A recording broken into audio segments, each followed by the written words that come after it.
Good morning বন্ধুরা, স্মৃতি blog ডায়েরির নতুন আরও একটি ব্লগে আপনাদের স্বাগত জানাই। তো দেখো, ঘুম থেকে উঠে যে কাজ থাকে, তো আমার কিন্তু বেড়ার ঘর। তো তোমরা অনেক দিন ধরে আমার ভিডিও তো যারা দেখছো তারা অবশ্যই হয়তো দেখেছো। তো আমি আমরা এভাবেই থাকি। তো দেখো, আর আমি কিভাবে আমার কাজগুলো করে থাকি তোমরা তো হয়তো দেখেছো। তো একটা কথা বলতে কি, মানে ঘর ভাঙা হোক, বেড়ার ঘর হোক, সেটা কিন্তু ম্যাটার করে না। সেখানে যদি ভালোবাসা বা শান্তি বা না থাকে, সেখানে অর্থের হয়তো অভাব থাকতে পারে, কিন্তু একটা মনের শান্তি কিন্তু ম্যাটার করে। তো যদি মনে শান্তি না থাকে, তো হাজার সম্পত্তি থাকলেও কিন্তু সেখানে সুখে থাকা সম্ভব হয় না। তো আমার কথাগুলো হয়তো তোমাদের বিরক্তি বলে মনে হবে। তো দেখো, হয়তো আমরা এই ঘরে থাকি, অনেকে হয়তো কমেন্টস করেছো এমন কেন, গোছানো নেই কেন, বা পরিষ্কার করা নেই কেন। তো দেখো বন্ধুরা, আমার ঘর রয়েছে, কিন্তু সেটা হচ্ছে টিনের ঘর, আর এই গরমে টিনের ঘরের মধ্যে থাকা সম্ভব না। হ্যাঁ, আগে হয়তো 5 বছর থেকে এসছি, ওর মধ্যে খুব কষ্ট হতো গরমের সময়, তখন গাছও ছিল না পাশে। এখন তো বাড়িতে তবুও গাছ লাগিয়েছি, একটু বড় হয়ে গেছে গাছগুলো, আর অনেকটা মানে শান্তি বা ঠান্ডাও পড়েছে।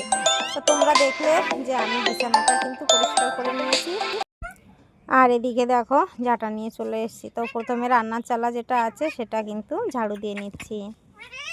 তো দেখো, রান্নার চালাটা ঝাড়ু দেওয়া হয়ে গেছে, আর এবার কিন্তু আমি যাচ্ছি আমার উঠানটা ঝাড়ু দিতে। তো উঠানটা ঝাড়ু দেওয়া দেখো হয়ে গেছে।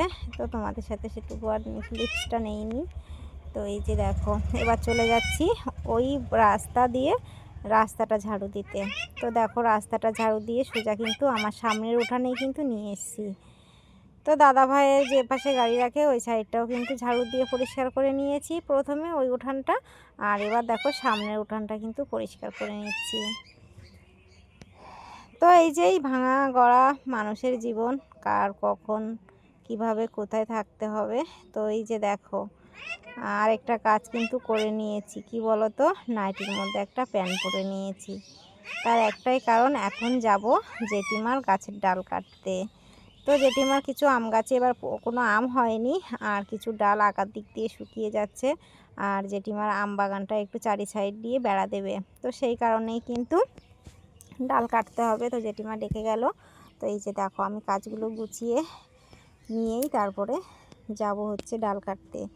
তো এদিকে দেখো, উঠোনটা ঝাড়ু দিয়ে ঝাঁটাটা ধুয়ে রেখে দিয়েছি, আর এই যে খাটের ধারে জামা কাপড় গাদা করা দেখছো, এগুলো সব পরিষ্কার করতে হবে। তো দাদাভাই সকালবেলা বেরিয়ে যায়, বাসি কাপড় চোপড় খুলে ওখানে রেখে দিয়ে চলে যায়। আর যেহেতু বাবুর পরীক্ষা চলছে, তো এই যে দেখো, বাবু কিন্তু বই পড়ছে, একটু কথা শোনে না।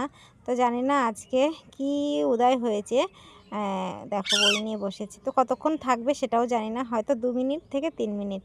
তারপরে কিন্তু আমি যখনই ঘর থেকে চলে যাব ও উঠে চলে যাবে, মানে একদম পড়তে চায় না।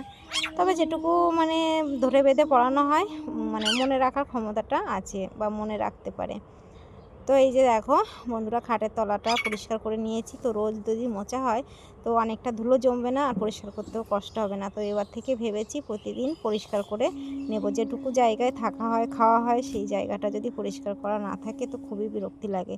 যতই হোক, দোকানের কাজ করতে হয়, বাড়ির কাজ সামলাতে হয়, তো কষ্ট হলেও যদি আলসেমি করে শুয়ে থাকি না, তো কাজগুলো সব পড়ে থাকে। তো এবার থেকে ভেবেছি যে প্রতিদিন সকালবেলা খাটের তলাটা যতটা যা আছে মুছে, টেবিল বয়াম কৌটো যেখানে যা রয়েছে সবগুলো কিন্তু পরিষ্কার করে নেওয়ার চেষ্টা করব। টেবিলের তলা, গ্যাসের টেবিলের তলা, তারপরে মানে যতটুকু আছে আর কি।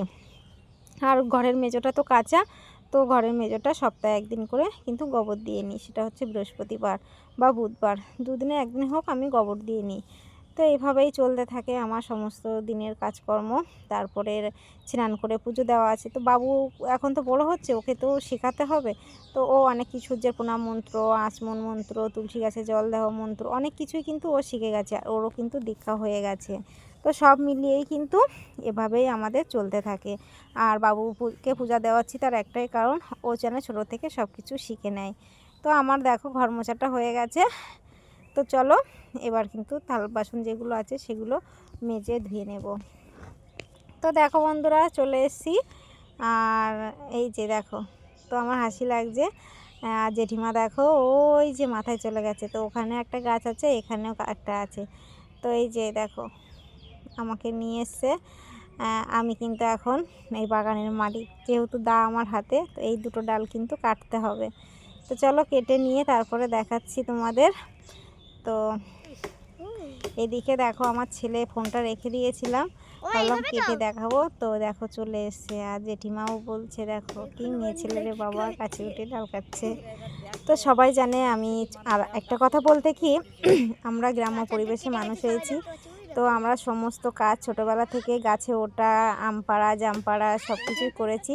তো যেহেতু আমরা 3 বোন, আমার বাবার ছেলে নেই, তো ছোটোবেলা থেকেই কিন্তু আমি ছেলেদের মতো সমস্ত কাজ করতাম, গাছে ওঠা থেকে শুরু করে জমিতে যাওয়া, ধান কাটা সব কিছুই করতাম। তো সেই কারণেই কিন্তু আমার খুব একটা অসুবিধা হয় না।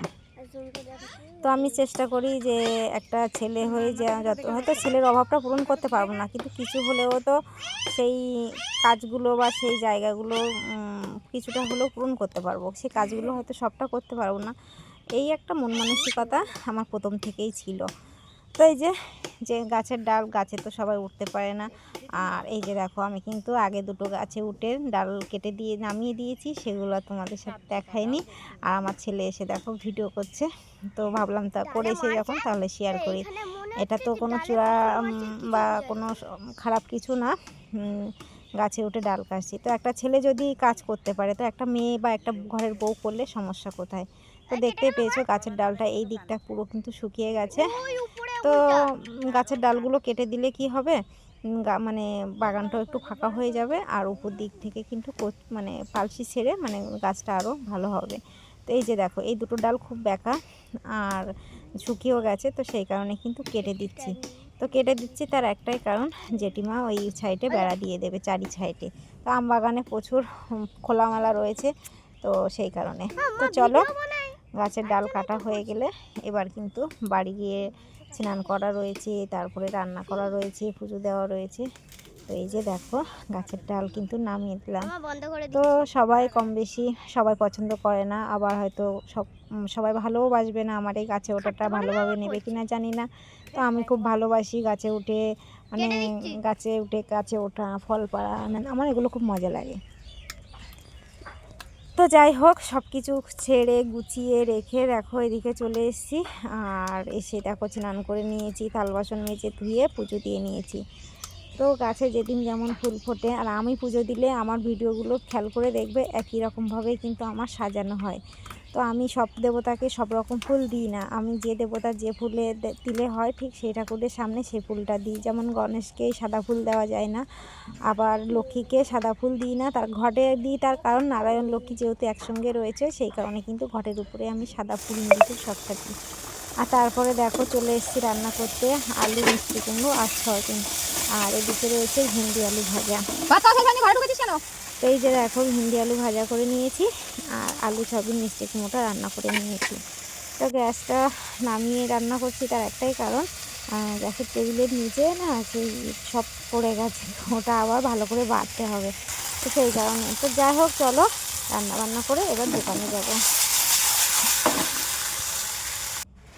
তো এই যে কাপড়টা বেঁচেছে, এটা কিন্তু আমি ডাইরেক্ট এখন আমি 4 ভাঁজ করে নেব হাতাটা কাটার জন্যে, যেহেতু লম্বা হাতা হবে। তো এই যে 4 ভাঁজ করে নিলাম। এদিকে দেখো 17 ইঞ্চি নিয়ে নিয়েছি, আর 3 ইঞ্চি ডাউন করে নিয়েছি। তো তোমরা জানো আমি হাতার শেপটা আমার করে অভ্যাস হয়ে গেছে, আমি কিন্তু এভাবে শেপটা করে নিই আমার মতো করে। তোমরা অবশ্যই কমেন্টস করবে, তাহলে কিন্তু আমি প্রপার মাপটা কিন্তু দিয়ে দেব, তাহলে তোমাদেরও অসুবিধা হবে না বুঝতে। খুব সুন্দর কিন্তু সেলাই করতে পারবে, কাটিংও করতে পারবে। এই যে পুরো মাপটা কিন্তু আমি হাতার শেপটা যখন দিয়েছি বুঝতেই পারছো।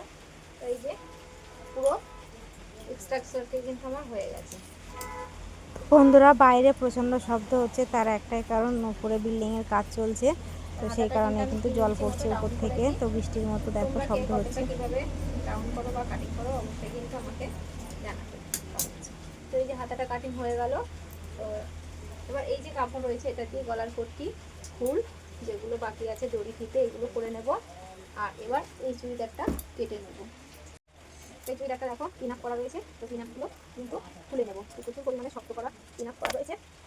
তো এই যে দেখো খুব অসুবিধা হয়, দুটো একটা পিস টানতে গেলে যদি ছিঁড়ে যায় তখন গন্ডগোল। তো এই যে দেখো পিনগুলো খুলে নিচ্ছি। এটা হচ্ছে ওড়নার কাপড়, এরকম বর্ডার রয়েছে সাইডে। এটা হচ্ছে প্যান্টের কাপড়, আর এটা হচ্ছে জামার কাপড়। তো আগে জামাটা কেটে নেব। তো বন্ধুরা, যেহেতু একই মাপ, তো আমি কাপড়টা ভাঁজ করে কিন্তু ফেলে নিয়েছি। তার একটাই কারণ, তাহলে কিন্তু খুব সুন্দর করে সেলাইটা আমি বসাতে পারবো। তো এই যে এটা দেখো কাটিং করে নিয়েছি, জাস্ট ফেলে শুধু কাটিং করে নিয়েছি। তো একই মাপের হলে একটাই সুবিধা, আর এখান থেকে কিন্তু 2.5 ইঞ্চি করে গলা কেটে নেবো। সামনে 5 আর পেছনে 6 ইঞ্চি, বেশি নামবে না, সেই কারণে কিন্তু ছোটো করে কেটে নেবো। তো এই যে জামাটা হয়ে গেল। তো এবার হাতাটা কেটে নেবো। তো হাতাটাও তো যেহেতু কাটা রয়েছে, সেই কারণে আর কিন্তু কোনো মাপের ঝামেলায় আমি যাবো না। তো এই যে দেখো যে পাটটা রয়েছে, পাটটা কিন্তু হাতাতে বসবে। যেহেতু হাতাতে বসবে, সেই কারণে কিন্তু আমি হাতাটা এভাবে কেটে নেবো। আর এই পাটটা কেটে পরবর্তীতে জামাতে বসিয়ে দেবো।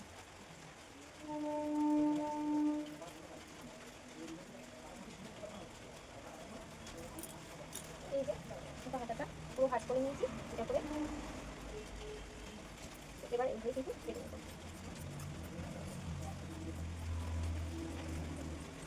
যেহেতু এটা কটন সুতি পিস, তো একটু বড় করতে বলেছিল, সামান্য আমি 1/2 ইঞ্চি মতো বাড়িয়ে রেখেছি। আর এই যে কাপড়টা বেঁচে গেল, এটা এখান থেকে কেটে নেব। এই পাটটা কিন্তু আমি জামার নিচে বসিয়ে দেবো। জামার নিচে এটা বসিয়ে দিলে হাতা জামা খুব সুন্দর লাগবে। আর এগুলো পট্টি হবে, দড়ি হবে, সেটা কিন্তু করে নেবো। আর এদিকে এই যে একটা, এটা হচ্ছে পাটিয়ালি প্যান্ট হবে। তো পাটিয়ালি প্যান্টটা আমি কীভাবে, তো বন্ধুরা, আজকের প্যান্টটা কাটিং করার সৌভাগ্য হয়নি। তো দেখ কোথায় চলে এসেছি। তো দিদি বৌমা গেছিলো, তো ছিট কাটছিলাম, সেই সময় ধরে বেঁধে নিয়ে চলে এসছে। আর এই যে দেখো চলে এসেছি অনুষ্ঠানে। তো কিসের অনুষ্ঠান তোমরা ছবি দেখেই বুঝতে পেরেছো। তো আমার আর বলার রাখে না। তো সবাই ভালো থাকবেন, সুস্থ থাকবেন। আর ইউটিউব থেকে দেখলে সাবস্ক্রাইব করে দেবেন, ফেসবুক পেজ থেকে দেখলে ফলো করে দেবেন। ভালো লাগলে একটা লাইক, কমেন্ট, শেয়ার করতে ভুলবেন না। তো সবাই ভালো থাকবেন, সুস্থ থাকবেন। আর আমার ভিডিওটা শেষ পর্যন্ত দেখবেন। সবাই কত আনন্দ করলাম, এনজয় করলাম। আর হচ্ছে সবাইকে অনেক অনেক ধন্যবাদ। নতুন ভিডিও দেখার আমন্ত্রণ জানিয়ে আজকে এখানে শেষ করছি।